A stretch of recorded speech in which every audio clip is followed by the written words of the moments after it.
Hi everyone, स्वागत है आपका फिर से एक बार हमारे साथ जुड़ने के लिए। तो देखिए, आज हम डिटेल में बात करेंगे जो कि आपका गवर्नमेंट मेडिकल कॉलेज है मीरज का। तो इसका जो एमबीबीएस कोर्स के लिए फी स्ट्रक्चर था 2023-24 का, तो इसके रिगार्डिंग हम पूरा डिटेल में बात करेंगे। ऑल इंडिया कोटा, साथ ही साथ जो आपका स्टेट कोटा है ना, दोनों बच्चों के लिए यहाँ पर कितना फीस पे करना पड़ेगा, किस कैटेगरी के बच्चों को कितना फीस देना है और डीडी जो है किस नाम से बनाना है, उसके बारे में हम पूरा डिटेल में बात करेंगे। तो आप पूरा वीडियो देखिए, आपका हर एक डाउट यहाँ पर क्लियर हो जाएगा। लेकिन याद रहे, ये जो फीस यहाँ पर मेंशन है ना, तो 2023-24 का इसमें 5% जो आपको यहाँ पर इंक्रीजमेंट देखने को मिल सकता है। और जो 2024-25 का फीस स्ट्रक्चर है ना, आपको जब अलॉटमेंट हो जाएगा ना, उसी के नियर बाय वहाँ पर जो है कॉलेज वाले अपडेट कर देते हैं। इसलिए आपको चॉइस फिलिंग करने से पहले फीस मालूम होना चाहिए। इसलिए मैं आपके साथ शेयर कर रहा हूँ कि आपको मिनिमम कितना पैसा आपके पास होना चाहिए, जबकि आपको अलॉटमेंट होने के बाद कोई दिक्कत ना आ जाए। तो पहले से आपके पास इंफॉर्मेशन होनी चाहिए। यहाँ पर जितना फीस है उतना पैसा तो आपके पास होना ही होना चाहिए। इसमें से आप थोड़ा बहुत 5 to 10,000 जो है अपने पास ज़्यादा भी रख सकते हो।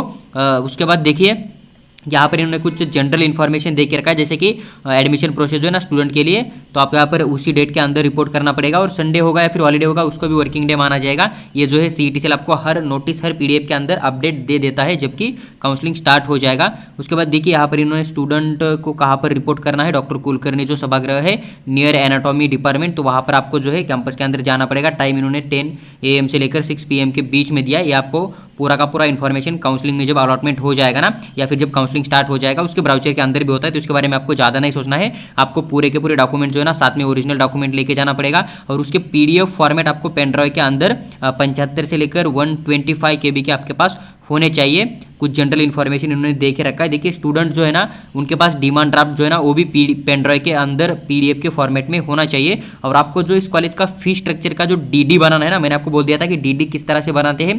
तो DD आप बैंक से बना सकते हो, तो स्टूडेंट के नेम से भी बना सकते हो, या फिर जो उनके पेरेंट्स होते हैं ना, उनके नाम से भी आप DD बनाकर यहाँ पर सबमिट कर सकते हो। और आपको जो DD होता है, डिमांड ड्राफ्ट होता है ना, बैंक से बनाने के बाद आपको यहाँ पर नेशनल बैंक का ही डिमांड ड्राफ्ट बनाना है। इस बात का ध्यान रहे, इन्होंने साफ साफ मेंशन किया और हर कॉलेज ने मेंशन किया होता है कि आपको नेशनल बैंक का ही DD बनाना पड़ता है। और इस कॉलेज के अंदर अगर आपको अलॉटमेंट हो जाता है, तो आपको यहाँ पर DD किस नाम से बनाना है, in favour of dean government medical college Miraj, it must be payable eight Miraj, इस नाम से आपको DD बनाना है। DD आपको dean government medical college Miraj जो है ना, इस नाम से आपको डिमांड ड्राफ्ट बनाकर कॉलेज के अंदर सबमिट करना पड़ेगा। देखिए, नीचे इन्होंने डिटेल फीस स्ट्रक्चर दिया है कि किस कैटेगरी के बच्चों को कितना फीस पे करना पड़ेगा। देखिए, सबसे पहले अगर हम बात करें, यहाँ पर कास्ट आपको कैटेगरी देखने को मिल जाएगा। उसके बाद नंबर ऑफ DD कितना बनाना है, DD आपको ट्यूशन फीस के लिए कितने अमाउंट का बनाना है। और यहाँ पर DD जो अदर फीस होता है ना, डेवलपमेंट फीस हुआ, लाइब्रेरी हुआ, हॉस्टल हुआ, जिम खाना हुआ, तो उनके लिए टोटल कितना फीस पे करना है, इसका फीस जो है डिटेल में भी नीचे मेंशन किया हुआ है। तो भी मैं आपको बताऊंगा कि लाइब्रेरी के लिए कितना पैसा देना पड़ेगा, हॉस्टल के लिए कितना है, जिम के लिए कितना है, और यहाँ से डिपॉजिट कितना रखा जाएगा, और आपको बाद में रिफंड कितना मिलेगा, उसकी भी हम पूरी बात करेंगे। तो आप पूरा वीडियो देखिए। देखो, सबसे पहले अगर हम बात करें, यहाँ पर अगर आप ओपन यानी कि जनरल कैटेगरी के हो, अगर आपने ऑल इंडिया कोटा के थ्रू यहाँ पर एडमिशन लिया हो, यानी कि MCC का जो काउंसलिंग है उसके थ्रू आप आए हो, उसके बाद आप एक सर्विसमैन हो, फ्रॉम अदर स्टेट के बच्चे हो, तो देखिए यहाँ पर अगर आप अदर स्टेट के हो, ऑल इंडिया कोटा के थ्रू आते हो, आप ओपन कैटेगरी के स्टूडेंट हो, या फिर आप एक्स सर्विसमैन के हो, तो आपको यहाँ पर कितना फीस देना पड़ेगा। तो आपको यहाँ पर सबसे पहले 2 DD है, यहाँ पर 2 सेपरेट डिमांड ड्राफ्ट बनाना पड़ेगा। इस बात का ध्यान रहे, आपको ट्यूशन फीस का जो DD बनाना है लगभग 1,25,700 का आपको ट्यूशन फीस का DD बनाना पड़ेगा, जो कि ओपन कैटेगरी के बच्चे हैं, ऑल इंडिया कोटा के थ्रू एडमिशन किया था, एक सर्विसमैन है या फिर फिजिकल हैंडीकैप है और अदर स्टेट के स्टूडेंट है, उनके लिए है। इस बात का थोड़ा ध्यान रहे। और आपको यहाँ पर सेकंड DD जो बनाना है इन्हीं बच्चों के लिए, जो कि आपका डेवलपमेंट फीस का हुआ, लाइब्रेरी का हुआ, हॉस्टल का हुआ, जिम खाना का हुआ, लगभग 12,500 आपको यहाँ पर पे करना पड़ेगा। इस बात का थोड़ा ध्यान रहे। उसके बाद देखिए, इन्होंने नीचे और एक पॉइंट मेंशन किया है कि अगर आप ओपन कैटेगरी के स्टूडेंट हो, लेकिन आपका इनकम जो है पर ईयर का 8 लाख से नीचे है, तो आप यहाँ पर EWS EBC के थ्रू अगर आपने काउंसलिंग के अंदर अप्लाई किया होगा, तो आपको यहाँ पर आधा फीस जो है छूट मिल जाएगा। लेकिन फिर भी आपको DD जो है 2 ही बनाने हैं, लेकिन आपको ट्यूशन फीस जो होता है ना, उसके अंदर आधा ही ट्यूशन फीस आपको पे करना पड़ेगा।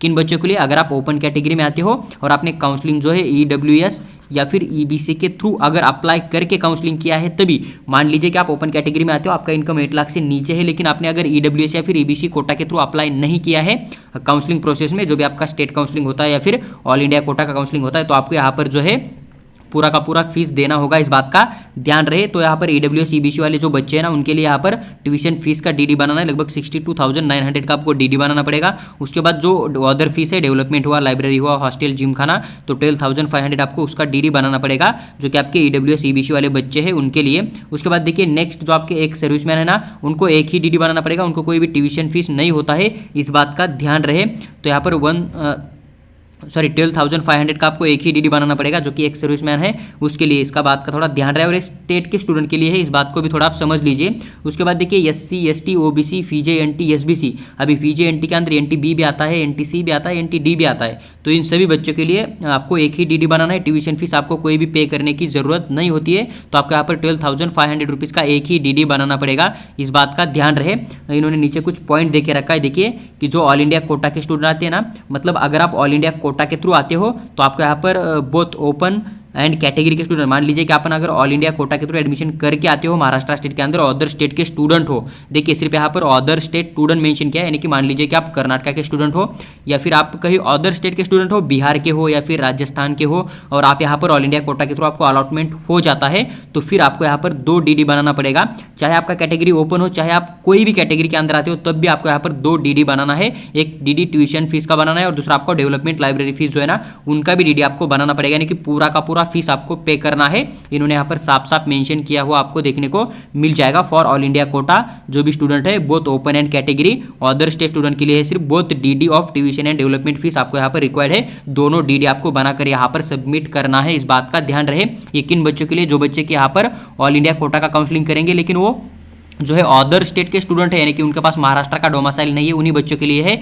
अगर आप स्टेट के स्टूडेंट हो लेकिन आप ऑल इंडिया कोटा एमसीसी का काउंसलिंग करके आते हो लेकिन आपके पास डोमिसाइल है महाराष्ट्र स्टेट का, तो फिर आपको यहाँ पर एक ही जो है डीडी बनाना पड़ेगा।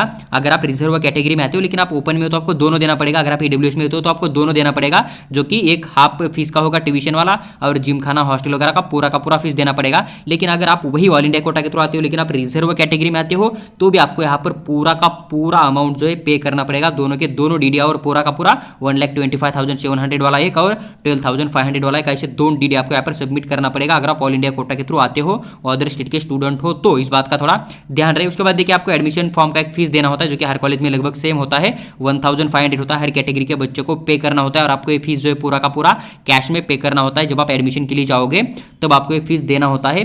देखिए उसके बाद जो है यहाँ पर इन्होंने कुछ डॉक्यूमेंट देख के रखा है, तो डॉक्यूमेंट आपको जनरली पता होता है, फिर भी आप यहाँ पर एक बार देख सकते हो कि सबसे पहले आपको यहाँ पर डॉक्यूमेंट कौन सा देना पड़ेगा। अलॉटमेंट लेटर होता है जो कि आपको बाद में मिल जाएगा, नेशनलिटी डॉक्यूमेंट होता है, डोमिसाइल होता है, एसएससी का मार्कशीट होता है, उसके बाद में एसएससी का बोर्ड डॉक्यूमेंट होता है जिसके ऊपर डेट ऑफ बर्थ लिखा होता है, वही से एचएससी का 12वीं का भी दोनों चाहिए आपके पास, नीट का एडमिट कार्ड होना चाहिए, नीट का मार्कशीट होना चाहिए, कास्ट होना चाहिए, कास्ट वैलिडिटी होना चाहिए अगर आप कैटेगरी में आते हो तो, उसके बाद नॉन होना चाहिए आपका अगर आप ओबीसी में आते हो तो, या फिर पीजेएनटी में आते हो स्टेट कैटेगरी के अंदर, उसके बाद आपके पास टीसी होना चाहिए, फिजिकल पीडब्ल्यूडी होना चाहिए अगर आते हो तो, सोल्जर का जो भी डॉक्यूमेंट होना चाहिए, महाराष्ट्र कर्नाटक का बॉर्डर भी होना चाहिए, ईडब्ल्यूएस का भी होना चाहिए अगर उसके थ्रू अप्लाई किया है तो, हिल एरिया के थ्रू आते हो तो हिल एरिया का होना चाहिए, आधार कार्ड आपके पास कंपलसरी होना चाहिए। उसके बाद देखिए माइग्रेशन जो है आप आते हो तो होना चाहिए, मेडिकल फिटनेस हर बच्चों को देना ही है, गैप एपिड्यूट जो है अगर आपने मतलब ड्रॉप लिया है तो आपको गैप यहाँ पर सबमिट करना पड़ेगा, लेकिन अगर आपने अपना एडमिशन जो है कंटिन्यू किया होगा तो फिर आपको कोई भी यहाँ पर गैप देने की जरूरत नहीं होती, इस बात का ध्यान रहे। देखिए यहाँ पर पूरा डिटेल में फीस दिया हुआ है इन्होंने। सबसे पहले कास्ट कैटेगरी दिया है, वही ओपन जनरल, अगर ऑल इंडिया कोटा के थ्रू आप यहाँ पर एडमिशन लेते हो अदर स्टेट के स्टूडेंट हो तो आपको यहाँ पर ट्यूशन फीस देनी पड़ेगी 1,25,700 रुपीज़, डेवलपमेंट फीस यहाँ पर 5,000 मेंशन किया है, हॉस्टल चार्ज आपको 4,000 है जो कि पूरे साल का है। उसके बाद देखिए लाइब्रेरी फीस के अंदर यहाँ पर 2,000 रुपीज़ डिपॉजिट है आपको जो कि बाद में रिफंड हो जाएगा, और 1,000 रुपीज़ फीस है जो कि आपको रिफंड नहीं मिलेगा। जिम खाना फीस यहाँ पर 500 लिया जाएगा, तो टोटल फीस आपको यहाँ पर 12,500 रुपीज़ पे करनी पड़ेगी। यही सेम फीस है हर कैटेगरी वाले बच्चे को, आप यहाँ पर क्लियरली देख सकते हो उसका स्क्रीनशॉट निकालकर, जो मैंने ऊपर बोल दिया ना वही सेम फीस है, और बाद में आपका एडमिशन फीस लिया जाएगा 1,500 रुपीज़ जो कि आपको यहाँ पर पे करना होगा, इस बात को आप थोड़ा समझ लीजिए। उसके बाद देखिए ये जो आपका फीस स्ट्रक्चर है पूरा का पूरा डिटेल में एक्सप्लेन करके मैंने आपके साथ शेयर किया हुआ है। अगर आपको वीडियो अच्छी लगती है तो आप चैनल को सब्सक्राइब करके हमारे साथ बने रह सकते हो, या फिर हमें व्हाट्सएप के ऊपर मैसेज कर दीजिए, हम आपको जो पूरे कॉलेज की डिटेल में इन्फॉर्मेशन आपके साथ शेयर करने की पूरी कोशिश करेंगे। अगर आप इस कॉलेज के साथ कॉन्टैक्ट करना चाहते हो स्कॉलरशिप के लिए तो आपको यहाँ पर नंबर मिल जाएगा,